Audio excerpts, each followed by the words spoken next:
Back in 1980, 70% of clothing worn by Americans was made by Americans. Today, it's 2%. And the reason is simple. It's cheaper to make things overseas. But that doesn't change the fact that 2% of textile manufacturers have refused to give up on this country. And those companies deserve to be congratulated. I'm talking about companies like American Giant. American Giant controls every link in their supply chain, and that matters because when you buy from American Giant, you create jobs for people in factory towns all across this country. Look, I get it. Nobody wants a lecture. But if you want to see more companies make more things in this country, you got to support the companies who are already doing that very thing. This holiday, check out the clothing at American-Giant.com. Flannels, hoodies, T-shirts, and jeans made to last a lifetime. Support the 2% who are still making it here at American-Giant.com.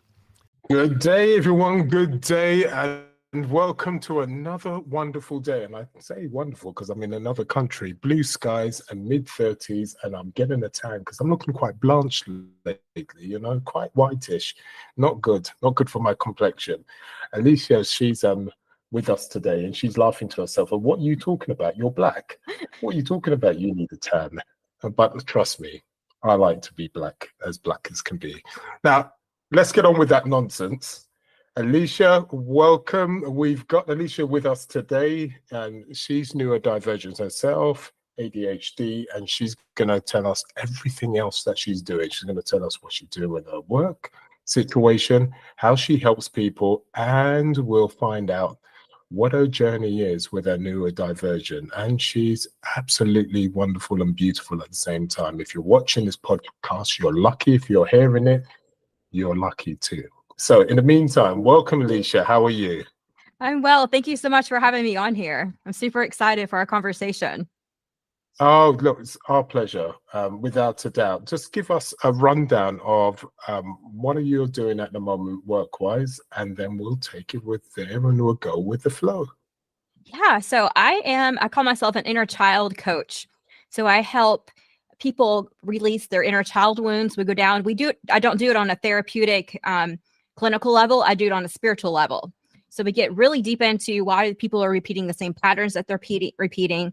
For instance, if someone continues to date the same person over and over again, they can't figure out why they're doing that. A lot of times it's tied into inner child wounds. So I go down and we go down that path a little bit, and then we start releasing some of the energetic things that are blocked inside of them through meditation, breath work, and energy work, and other modalities that I come across that I get certified in. So helping people release traumas or wounds, not trauma. Okay. Yeah. So you're able to just look at people's pattern, what they do over and over again, and break that pattern. Is that correct? Yes. Yes, I help people break patterns. Okay.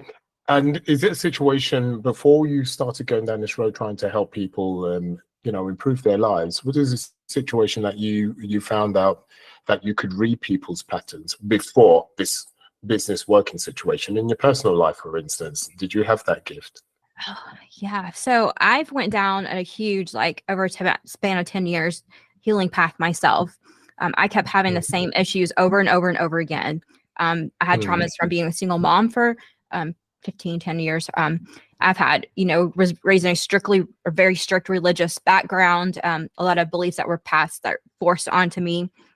And so I've had a lot of, I call it spiritual traumas, in that, and kind of some emotional abuse, I would say, within that. And so trying to heal from that. And so I kept repeating the same patterns. I was like, why am I always broke? Why am I always doing the same things? Why do I keep launching these businesses and I'm burning myself out? Why am I doing this? Why are my kids acting the same way? And it was all, when I got down to the core of it, it was all really, I say 90% of it was traced back to inner child wounds. My little inner child was wanting to be loved and nurtured and felt safe, and had never felt safe before, never felt loved and worthy. And so when I started addressing her, and I call her little Alicia, and I started addressing her, then she started to brighten up and the healing process started with it. And so when I was kind of going down this path, I hired a coach, and within 90 days, I would release so much built up traumas, built up energies inside of my body that I felt like a new person.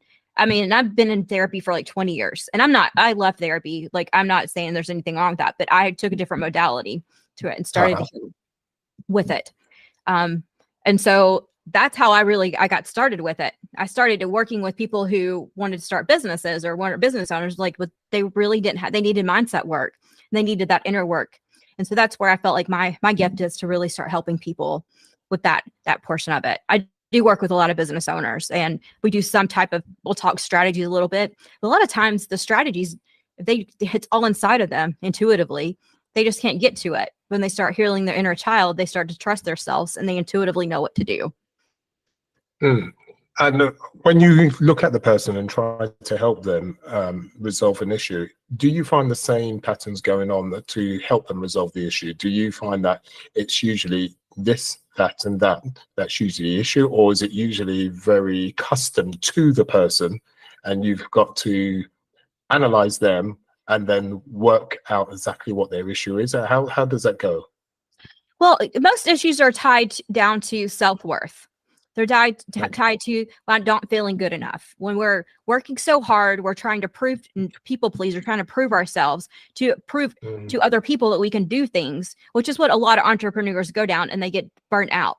That's an inner child issue. And a lot of times that's rooted into something that was told to them as a child. It could be something small, like a teacher told you that you're great, you could do better on this test, or your parents were like, you're great, you had great parents, but they always pushed you to do the best, make a straight A's, this and this. And if you didn't, they were either almost withdrew their love from you, or they made you feel, not as good enough, and didn't reward you in certain ways that your inner child need. Now, every child's different.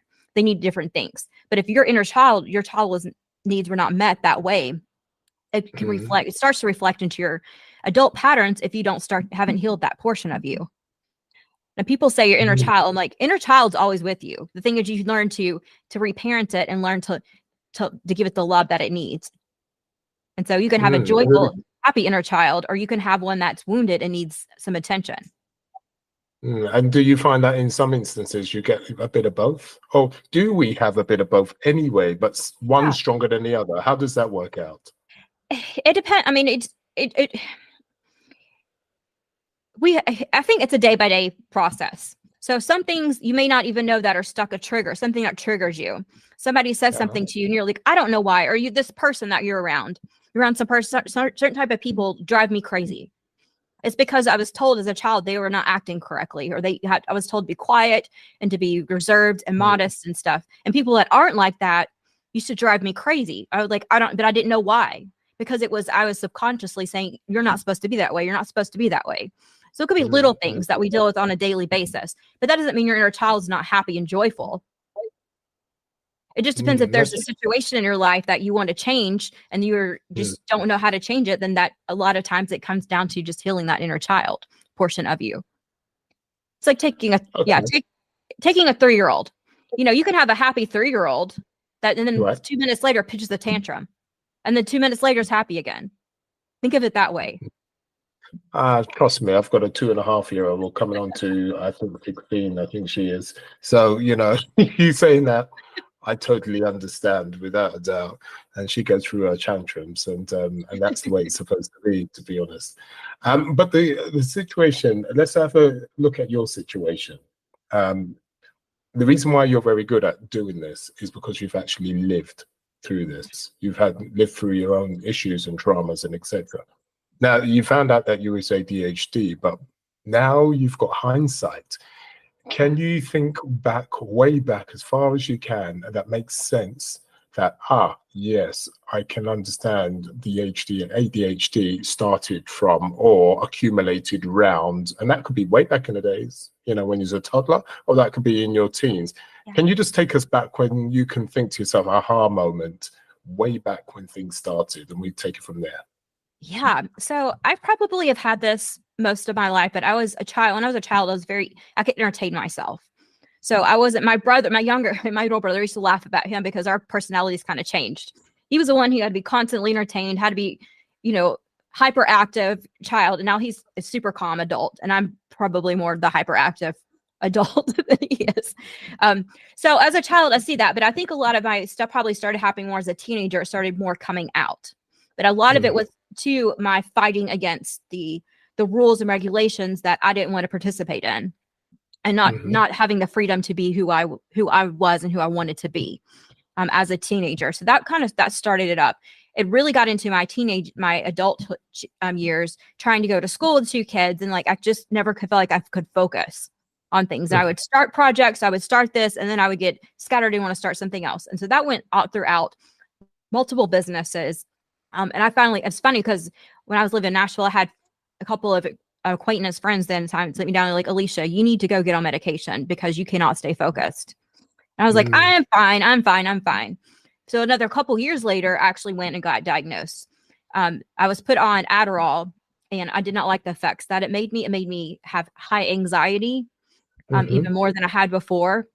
But I got so much done, and I was actually able to focus on it. Since then, I've been put on other multiple stuff that did nothing for me. Adderall was really the only thing that helped me at the time. But then I started going like, I don't want to put this, and there's no offense to anyone that puts that. People do need that.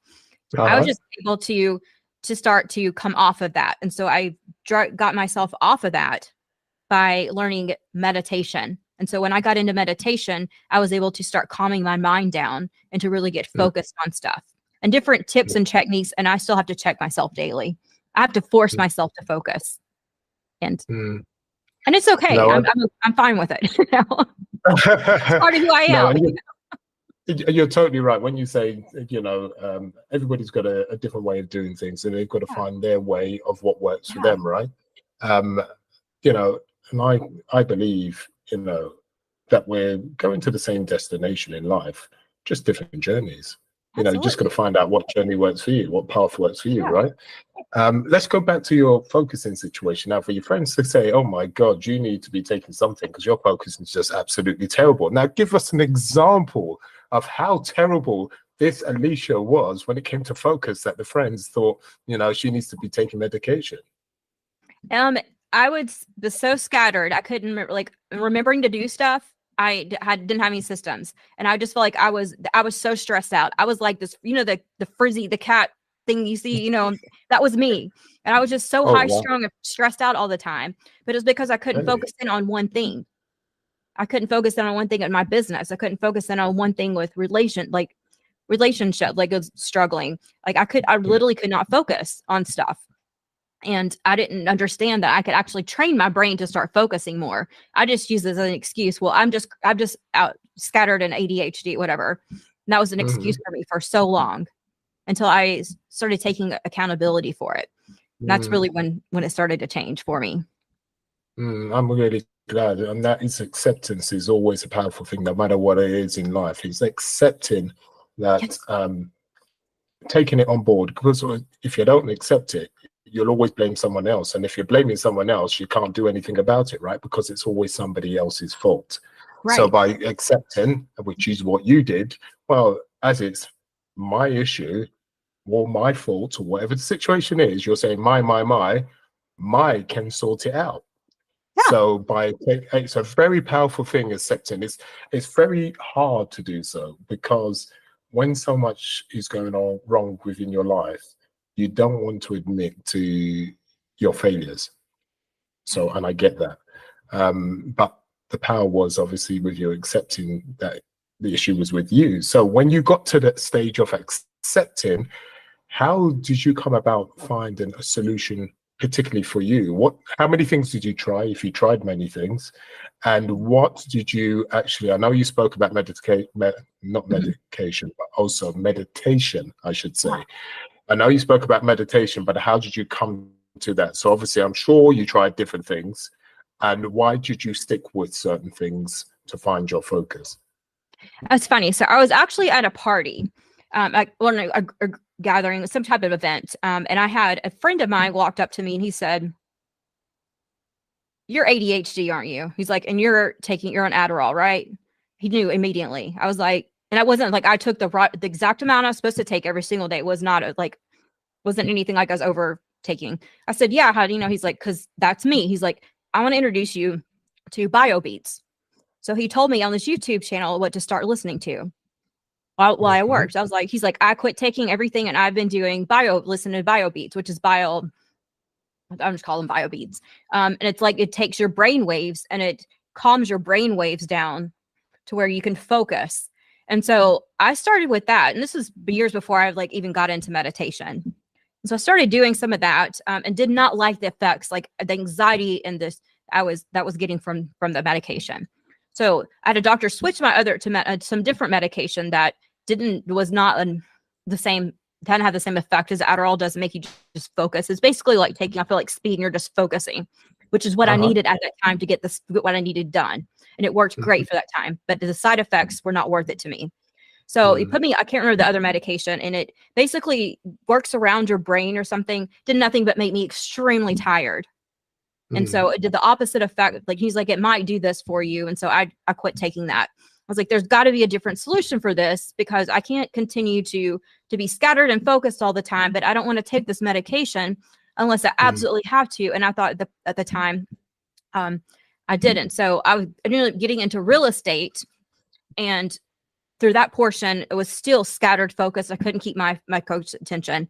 And so then I was introduced to meditation. So I've always been one, I thought, people say I can't meditate. I'm like, if I can meditate and slow my mind down to start listening and receiving in whatever comes to me, then anyone can. And I think it almost naturally came to me because I was taught to listen. I was taught, listen, don't speak, you listen. And so that was actually a benefit from my past that I think I was able to start to do. So once I started doing that, and I started small through guided meditations, and now I can just sit back and with some music and just meditate on my own without having to be guided through. Okay, that's interesting. Yeah. Sorry, that's interesting. Sorry to stop you about the being taught to listen. So part of the issue is that obviously you couldn't stop yourself. You're flittering from one thing to another. So by trying to listen, I suppose it was trying to pinpoint some kind of focus point, and that's where the listening came from. Does that make sense? Does it? Yeah. Yeah. Right. Absolutely. Okay. Well, that's interesting. Let's pinpoint this situation then. So that meditation, there's different types of meditation. How and what was advised in the meditation that helped you to focus on one, can I say, noise, person, focus point? What type of meditation did you do? And just briefly tell us the advice you were given for your meditation to work. Yeah. So I started off with focusing on my breath, because I had to focus on something. Because when I was meditating, my mind was going here and there and there and there. And I would get so frustrated and mad at myself, because I would close my eyes and I would have, I need to do this and this. No, I got to do this and this and this and this and this. And my mind goes like this all day long. And so I'm able to focus on my breath was the first tip that I focused on my breath, and I was able to come back to it. And then I learned to give myself some grace through it, because I'm like, this is part of my process. And I'm beating myself up for not being perfect at meditating, when even your top gurus of meditation still have thoughts coming to you. That's our egos that coming. We're just going to have these thoughts. We're a human being. So we have thoughts. Our brains they're thinking. That's what they're for. So instead of dissing that, I learned to thank it. Like, thank you for reminding me of that. I'll get back to it when I finish the meditation and go on. And even if I don't get back to it, at least it calms my anxiety down. I'm going to forget to do it. So I would stop in the middle of meditation and go write something down, do something, and try to come back into that meditative state. And it just doesn't work. So once you hit that meditative state, then you need to stay in it as long as you can, because that's what helps train your brain. Right. Okay. So you're having a great day, right? You've done meditation, you've got your focus, but something takes you off kilter, right? And then you find out you're starting to go scatty again. Because let's say it as it is, scatty, because I'm the same way. I go a bit scatty, not focused. In that moment, is there any way that you can get yourself back on kilter again? Or is it a situation you're done for until you reset for the next day? What do you do? Yeah. So this is a great thing. So in the past, I would continue just hustle, work, and just get crazy, scattered, anxiety, stressed out by the end of the day. Yesterday was a great example. I had 2 podcasts I was guesting for. The first one, the lady was 15 minutes late, which stressed me out because I had another one backed up before that, right after that. And then I get on there, and then my internet goes out. And so then my Zoom, it completely crashed. So I was so stressed out because that never happens. And I've tried to be super professional with everything that I do. And so that stressed me out. So I get into the next one. And the guy, he was having internet issues too. So we ended up having to cancel those. And so by the time I was just so frustrated and just like scattered because I had my day planned out. So I was like, you know what? I'm giving myself for today is like, it's obviously the universe telling me that it's not happening today. So I stopped and actually went in the pool and meditated in my pool. So I will pick up and stop whatever I'm doing because nothing is more important than calming my mind down and calming my brain down to focus back on what I was doing. So I stopped. And I'll just go into a 5 or 10 minute meditation or doing some breath work. Like the box breathing is perfect because you're still focused, getting your mind focused on something. And so I feel like with neurodivergent, like ADHD, like we get so scattered and then we get anxiety going on because we can't stay focused and we get so mad at ourselves instead of just giving ourselves grace. Like, this is not the end of the world. Tell yourself, I'm not saving lives. I mean, I'm not saving lives. I'm not a neurosurgeon, doctor saving lives. Like my job is very important, but it's not the end of the world if I have to stop and pause for 10 or 15 minutes to get my focus back. Also helps me is if I have so much going on, I'll just sit and write everything down that I need to get done. Like, what all do I think I need to do? What am I focusing on? What can I push off to the next day?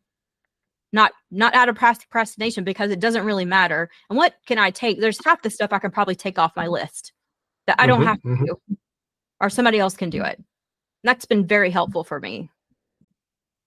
Yeah, I hear this quite a lot when it comes to taking down lists, and I've been doing it myself, and that's been quite helpful. But what do you tend to find out works? Is it actual physical note taking on a piece of paper, or is it literally using your iPhone, your Android, whatever? How does that list take, and what works for you? My list only works for myself. I'll say this way, because I have my phone calendar and I have it color coded, but I also have my notebooks over here that I have lists of stuff to do, and then I have a Google Drive of stuff too.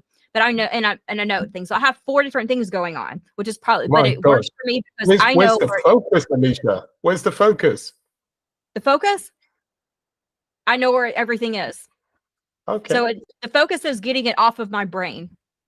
Okay. At the time. So it's like, I got to get it off my brain and put it down somewhere so I don't forget it. But I know if I go back and every day I'll look at my calendar, I'll look at my note thing, I'll look at my notebooks and stuff. So I know where it's at. But yeah, like I said, it works for me. It probably, it seems scattered for everyone else. Exactly. Again, what we were talking about, right? Same destination is the same, but the journey is different. Exactly. Right? Some people just say they need a notepad, and that's the only way they can do it. You do it 4 different ways, and the reason why you can do these 4 different ways, which is on your drive, the pad, etc., because you got yourself in a routine. Yeah. Because that routine is the same. You know where everything is. As much as you're scattered, you know, oh well, I can always go back to blah blah blah routine. That's why it works for you. Is that correct? Exactly. If I switch it up, then I'm going to get confused. Forget what I said. Exactly. You found a system that works for you. Keep it going. It's working. It's working. I'm staying with it. Let's go with it. Yeah, exactly. No 2 ways about it. Well, but no, that's the first time I've heard people, a person use the virtual world, which is Google Drive and whatever else, and a piece of paper at the same time, which is, it's exciting to hear there are different solutions, for a similar problem. And that's the main thing. Do you also use any other technology? Now you're ADHD and you found out exactly what your issues are. Do you use technology, especially with AI and everything going on? There's automation and AI and etc.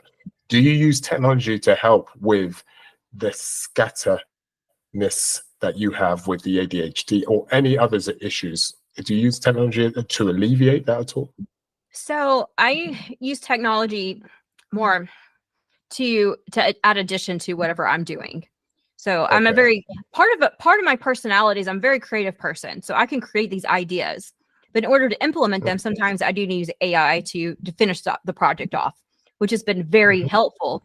Especially doing presentations and stuff. I would sit and I get scattered like for 10 minutes and be like, oh, and the squirrel here, squirrel there, squirrel there. No, I can do that. Put the presentation together and put it through AI to make it perfect like I want it to be. Or help come up with rewrite some of the verbiage that I want it to say in a more cohesive manner. That's how I use AI or use any type of technology for that. And podcasting. Yeah, like Yeah. an assistant. And it's always a good way. I think it works for anyone with whether you're neurodivergent or not, to be honest. Yeah, I mean, for my clients, because I help clients who are neurodivergent use technology for their business, because obviously, especially when you've got so many moving parts, especially on the virtual world, right? You've got CIM working there, you've got invoices flying over there, and etc.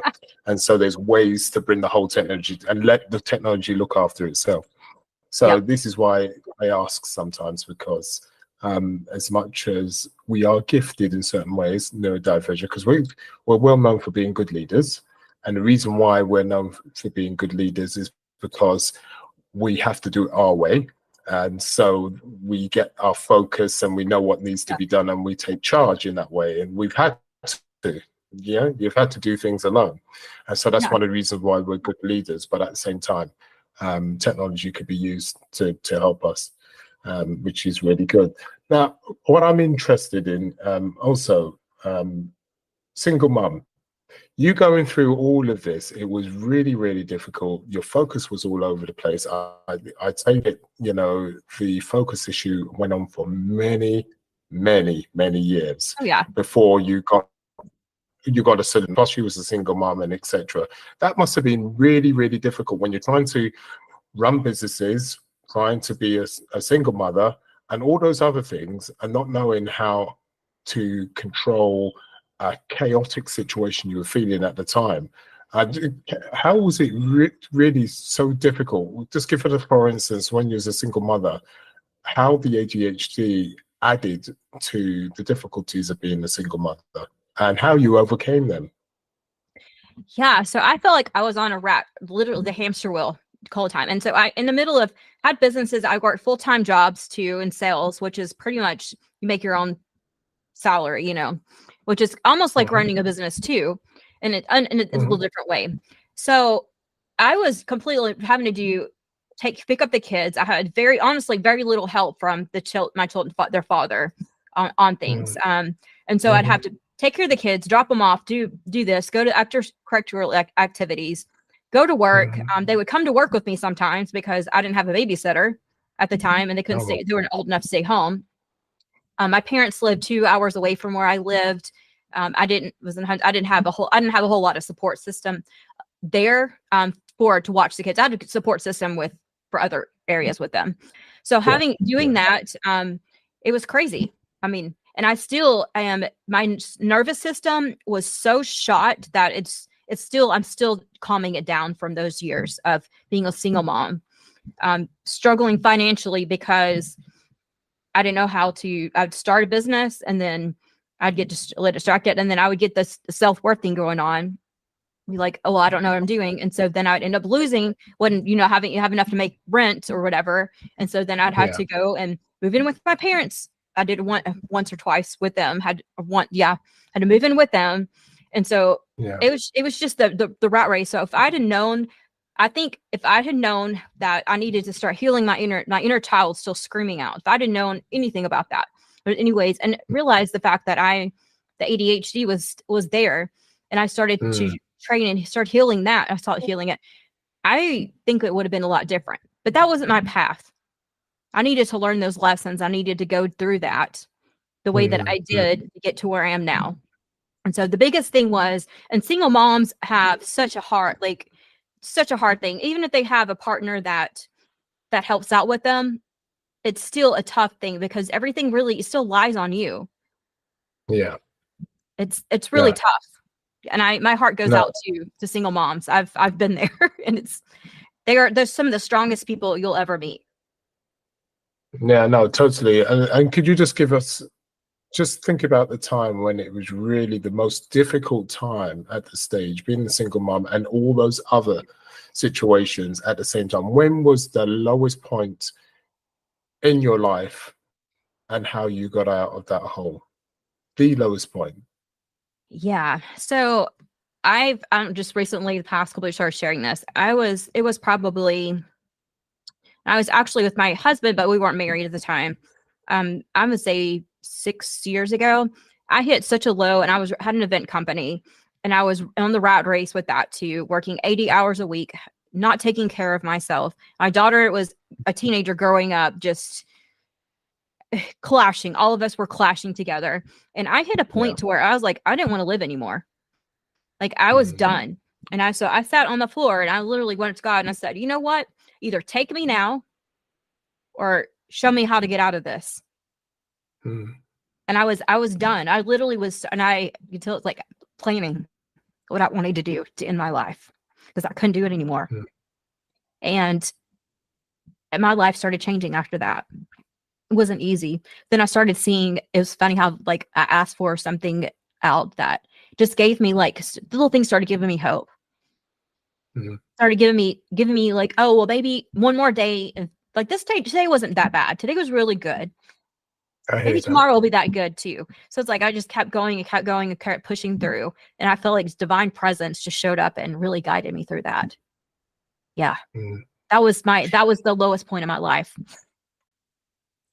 And I take it, what has brought you through your ups and downs within your life is faith, religion, a person. What would you suggest it would be? Spiritual faith. I don't call myself a religious person. I don't believe in religion anymore. I grew up in religion. I believe in divinity, a spirit based. I believe there's a God, divine, whatever you want to call it, out there. And I believe that everything is working for our benefit and good. And I've seen it happen. And I think the energy we put out there, the energy I was putting out there to the world through this whole time was so negative, and I couldn't figure out why I was getting all these bad things back happening. But I couldn't see the beauty around me and see all the blessings. I just saw the bad things. So that's continuing what I focused on. And so when I stopped focusing on the bad and actually started gratitude and started learning different practices and ways like to look at beauty inside the world and the blessings that I had, then my life started to change. My mindset started to change. And good things started coming into my life that was so unexpected. I never thought I'd be doing what I'm doing now. To me, I have a dream job. I would have dreamed of doing this years ago. I get to help people. I get to have my own business and work and be on podcasts like this and talk about things. I mean, to me, that's a dream. I'm getting that fulfilled. And it's just such a beautiful thing to be able to do that. Totally. Alicia, thank you for sharing that moment, those last few moments with us. I know you're feeling it now and I can see that. And by you doing that, not only is it helping yourself talk about it, but more importantly, it's helping others that are listening to it and thinking, you know, I'm ADHD, I'm a single mother, there's no way I can make it, etc. But look at you, you're successful, right? You've had to work your ass off. And how many times have you gone through in your life where I just can't do it no more? I can't, but you can. It's just by taking what I've listened from you, it's taking baby steps. You've asked and said, take me now, something's going to change. But you've then just taken baby steps, so seeing the little positive things and then building on that. Does that sound about right? Yeah, it does. I mean, I look back and I haven't had one of those feelings of just wanting to be gone from this earth and long time. And so for that to have my mind to have changed from that and to have come out of the victim, the thing I tell people is start looking, we talked about before, stop looking at yourself as a victim because things happen to you, but if you want them to continue, your life to continue this way, do you want to state that to be your story? The cool thing is, and I didn't understand years ago, is you can rewrite your entire story. You can write the way that you look at your past. And it doesn't think that mean that everything happened was good or acceptable, but it means that you're moving on from it and that's not defining you anymore. And so once you hit that point and just make that choice every single day, then your life will start changing and you will not become a victim in your that mentality. You will start thriving. You will start seeing good things happen in your life and you'll actually find happiness and joy within yourself. It sounds so simple. It's a really hard thing to do, but it's something that's so doable. It's just, you said the baby steps getting there. Every day, just wake up and make that decision that this is not going to define me anymore. This is who I want to be, and this is who I am.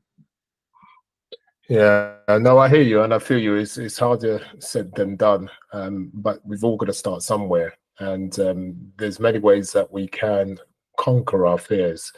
We've just got to find what works for us. and not give up. I suppose when we listen to other people, how they do it, and we try and we go, oh, it's never working for you, it's because your path is different. So you've got to find your way, right? Does that make sense? Yeah, absolutely. Everybody has to find I think we're put here on the purpose is for lessons. We came here for lessons. And so we're going to learn them one way or the other. And so we can choose to learn them in an easy way, or sometimes we need a hard lesson. I'm a hard lesson learner. I'm not a person that you just tell something and I'm going to get it. I'm like, nope, I'm going to do it my way. Because that's my personality, who I am. And so after learning that, I'm like, I become okay with that. I'm like, I just know I'm going to learn this lesson one way or the other, and I'm willing to take whatever is coming. Well, listeners, it seems like we have a stubborn one here. She's stubborn. It recognizes someone like myself. I'm very stubborn, and if I remember rightly, when I was a child, you don't like to listen. You are just too stubborn, boy. And I don't think it's ever changed. There is something in us that we just have to learn the hard way. And I feel you, Alicia. We do learn the hard way, but at the same time, it does make us stronger. And when people come to us to be supported, they see the strength in us. How? Because we've had to go through a lot of rubbish. You don't gain strength by doing nothing, right? Right. I wouldn't take any of that rubbish back. Whatever I went through, as hard as it was, I wouldn't take it back at all. Yeah. No, totally. And listeners, that sounds crazy. But unfortunately, strong people aren't made just by doing nothing. You have to go and do the groundwork. It's as simple as that. And insightful people, same way. You need the experience. If without the experience, to be great at your job, you need the experience again. You've got to, fail over and over and over again before you become better at something. Without failing, you can't be great. A lot of people want to be rich overnight, or they want to be the fastest runner, or they want to be the wisest person. Well, unfortunately, if you want to do that, you're going to have to fail quite a few times to be great. So from my point of view, how I see things, when I attack anything, I attack things to lose fast and lose quickly, because the quicker I lose, the quicker I get better, and the quicker I better, the quicker I will be great. And that's how I see it. Alicia, how do you see that? How do you attack things? I love that.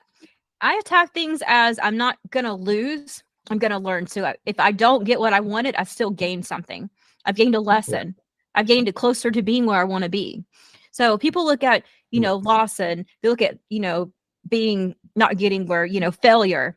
To me, failure is not I rephrase failure. I do with all my clients. Failure is nothing that we just didn't get what we wanted at the time. But what did you learn at this time? So you didn't fail. Exactly. You didn't learn anything. Then yes, you failed. But you always learn something. You learned what you don't want to feel like. You learn what you don't want to be. Or you learn that you actually didn't want that goal that much. And that you're okay being where you are. Well, you learned something. That's, the quicker we get those learning things out. Yes. I mean, I try not to repeat patterns anymore. Now that I know, I'm like, well, this didn't work. Well, this didn't work. Well, by the second time I've did it, I'm like, it's still not, third time's probably not going to work the way. How can I change this around to make the lessons that I learned previously to make it at least learn something bigger and better this time? Totally. And that's the way I see things too. As much as I say lose is a situation where I don't get where I want to be instantly, but I have to learn from that as I go along the path. But I look forward to not achieving immediate effects straight away, right? So that's why I attack it. Something's not quite right. Great. I've learned not to do that. Let's go on to the next stage. I've learned not to do that, and I refine things, and things get better. And I tend to find I'm happier that way, because if you think you're going to go from A to Z instantly overnight, you're going to be sorely disappointed for the whole of your life. And if you do, you still don't care as much about it. The best things that people have are things that they have earned through those lessons. And they can't, things you don't want taken away. It's like if you're a brand new car every single year, you wrecked a car, they give you another one, Yeah. What are you going to do? You're going to be like, I don't care about this car and wreck it. But if you had to earn that car, or you were given something and you were like, this is the only thing you're going to get, And you know that if you lose that car, it has no worth. it's no worth to it. So what's it worth to you? Yeah, no, totally. I've been in a situation where I've made it. I've got something big time, and I thought, oh yeah, this is it. But it had no worth because effectively I didn't really work for it hard. So I didn't learn a lesson. I didn't know how to keep it. I didn't know how to run with it, to be consistent with it. Yeah. I didn't. And hence we're in this situation. Oh my God, Alicia, we're getting very philosophical, philosophizing at the moment. I love philosophical conversations. I feel a halo just growing above our heads, the both of us. No two ways about it. But Alicia, okay, is there anything that I've missed out talking about your situation? Because your situation I appreciate it's far more difficult than what we've spoken about. We haven't even scratched 1% with your situation. So I get that and I understand that. So I appreciate you.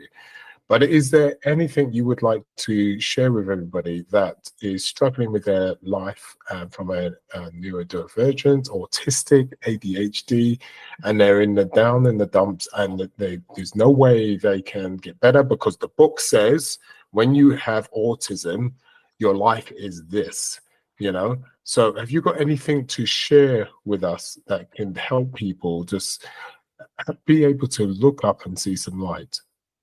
Yeah, so throw that book out because that book does not define you. What defines you is how you feel about yourself, and start working on your self-worth. Find the things inside of you that you do like. Every single gift. To me, people with autism have to be the most brilliant people that I've come across. They're just not up to society's standards of what they think they should behave or feel or act at times. But they're the most brilliant people. People with ADHD are super brilliant too. So look into that brilliance and just embrace that and think that that's your special gift. There's a show we just finished watching, and I don't know how this people might feel about it. It's called The Good Doctor. And it's about an autistic surgeon goes through, and it's so cool to watch how this is. And he really studied out. And they actually have an actress on there who's autistic. And that was the first time that they've had an autistic actress come on a show like that. And she was fabulous. So look at people like that who are doing things, even if it's fictional. There are people out there who don't have anything. They're not putting any limitations behind them.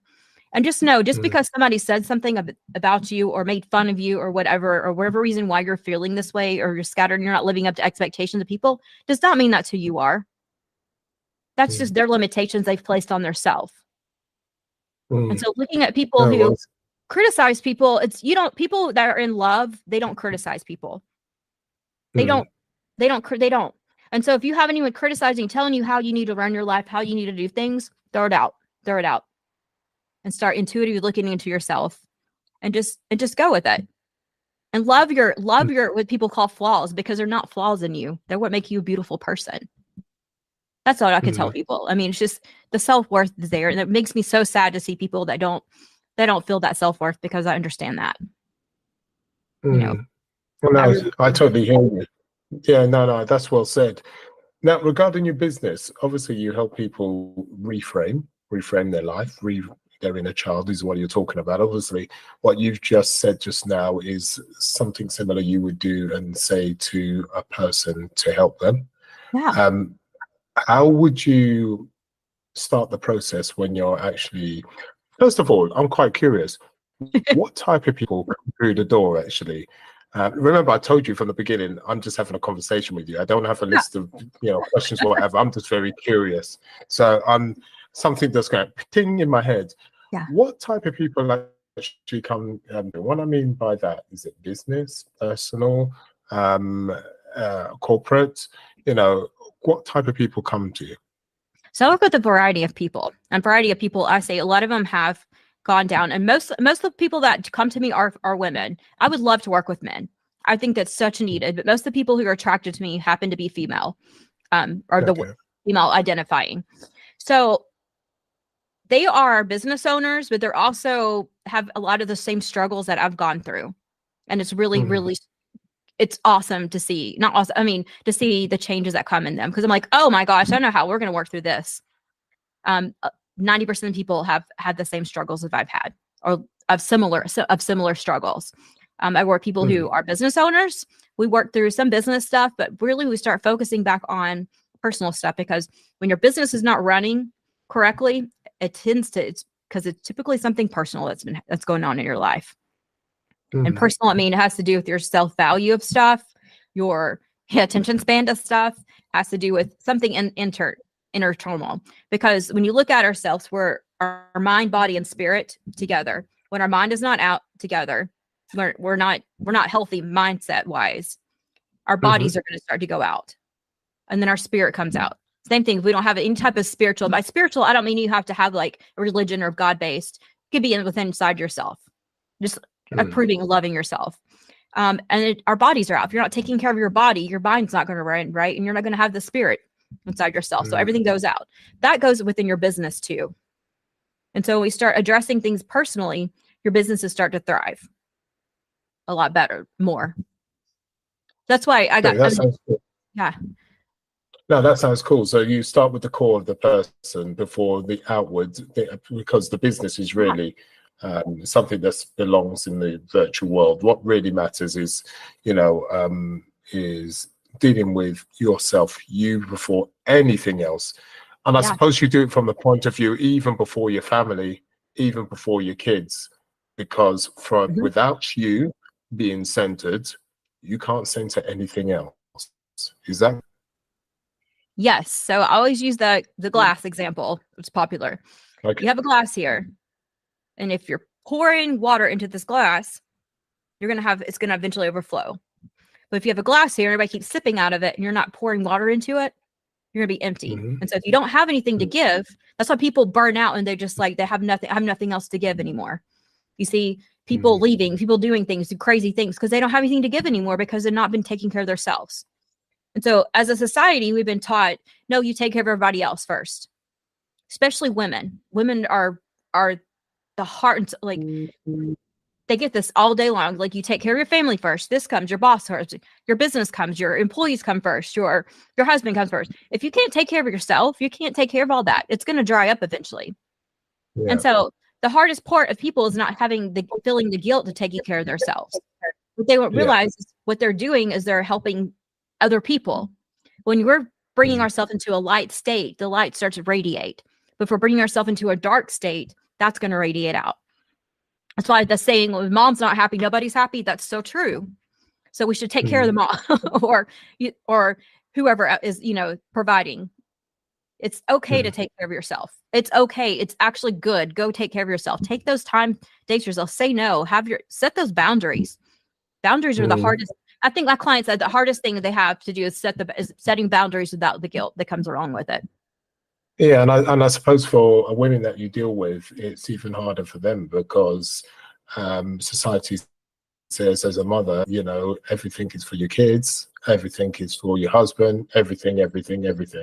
And at the end of the day, my thought process is that if you don't look after yourself, you can. Actually, my grandfather told me, he says, if you don't have a halfpenny, you can't have a halfpenny for anyone else. And it's the same philosophy. It's the same concept. If you don't have a halfpenny is basically old British money, people, because there's people are listening to this all over the world. So a halfpenny is old British money. So as my grandfather used to say, if you do not have a halfpenny, you cannot have a halfpenny to help others. And he was talking from a point of view of mental state, spiritual state, etc. But he tried to whittle it down in a simple form by the halfpenny situation. So no, totally get that. We've got to have time for ourselves, but whether we're fathers, mothers, and single people, it doesn't matter. You cannot feed other people if you have not fed yourself. As simple as that. Just wanted to say one thing. You talked about the dark state. Interesting. You talk about the light state and dark state. Now you've got me interested. What do you mean by that, the dark state? If we're in a dark state, what do you mean? Just sugarcoat it. Just don't go too deep. Otherwise, you'll take me down the rabbit. Yeah, that's like a whole nother 4 or 5 podcasts later. You know that. Yeah. So we're, as beings, my true belief is we're of light, and light is love. So we're completely of love. So we're born into love, and that's who we are. There are external forces that come within our egos, our minds, things that happen to us that bring darkness into us. So it's almost like a polarized state. It doesn't mean that people have a darkness. You don't walk around with people who are grumpy all the time, or they're just rude and mean. That doesn't mean that's who they truly are. They're just in that state of mind. They're not in a state of love and compassion and gratitude. They're in an opposite state. And so there's really, there is a middle ground in a way, but there's really not. You're either in a love state or you're not in a love state. I don't want to call it a hate state or anything bad. It just means you're not in the love of the light. That's where I was getting with that. No, I knew. It wasn't bad because there's the days I'm like dark and moody, and it's human nature. But the goal is to get yourself out of that to get back into the love and light state. Yeah.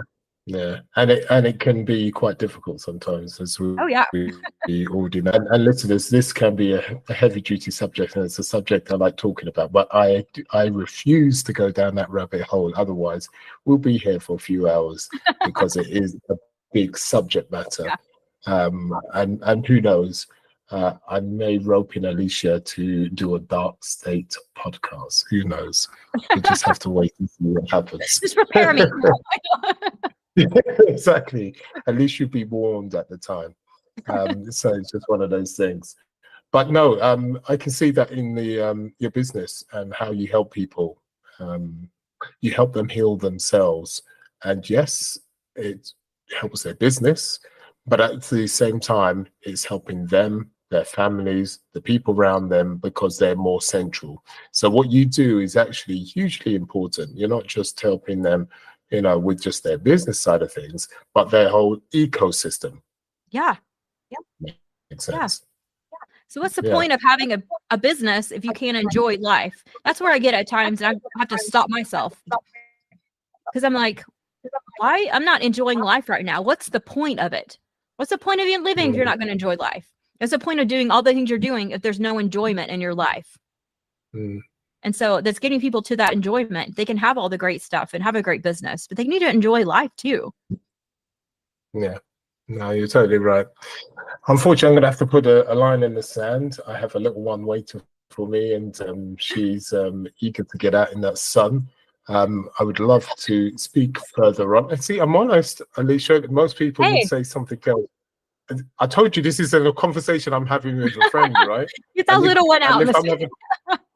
Exactly, and I'm saying to the friend right now, listen, I've got a little one, and she's all smiles and everything else. Oh yeah, we need to go out in the sun, and Daddy needs to be on the slide with his little one, even though I can't slide down it because my ass is too wide for the slide. But anyway, that's for another day. But in the meantime, how do people get hold of you, and if they need your help and support? Yes, so you get my website, and I'm going to spell it out. It's AliciaFarricielli.com, AliciaFarricielli.com. You can find me on TikTok, LinkedIn, Facebook, Instagram, all the socials, but not Twitter, X, whatever it's called now, because I don't have time for all that. So other than that, I'm out there. Google my name, you can find me.